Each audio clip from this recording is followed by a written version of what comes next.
ஒரு குடும்பத்தில் அப்பா அம்மா இருந்தாங்கன்னா அவங்க குழந்தைகளுக்கு நிறையா படிப்பு, சொத்து, சுகம் அப்படின்னு நிறைய சேர்த்து வச்சுருப்பாங்க.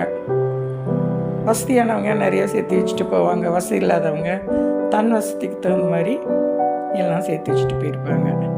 ஒரு அப்பாவோ அம்மாவோ இருந்தேன்னா ஒரு 10 நாளைக்கு ரொம்ப வருத்தமாக இருக்கும்.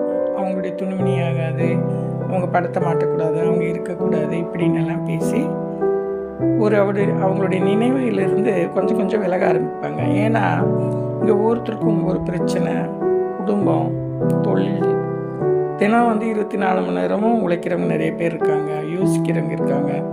அதனால் இறந்தவர்களை பற்றி ஒரு 10 நாள், அப்புறம் ஒரு 30 நாள் பார்த்திங்கன்னா எல்லாத்துக்கும் கூட பேசுவாங்க. எங்கள் அம்மா இல்லை, அவங்க இல்லை, இவங்க இல்லைன்னு. அதுக்கப்புறம் பார்த்திங்கன்னா 6 மாதம் ஆகும், முக்கால்வாசி நினைவுகள் போயிடும். ஒரு வருஷம் கழித்து பார்த்திங்கன்னா அவங்களுக்கு ஒரு படையல்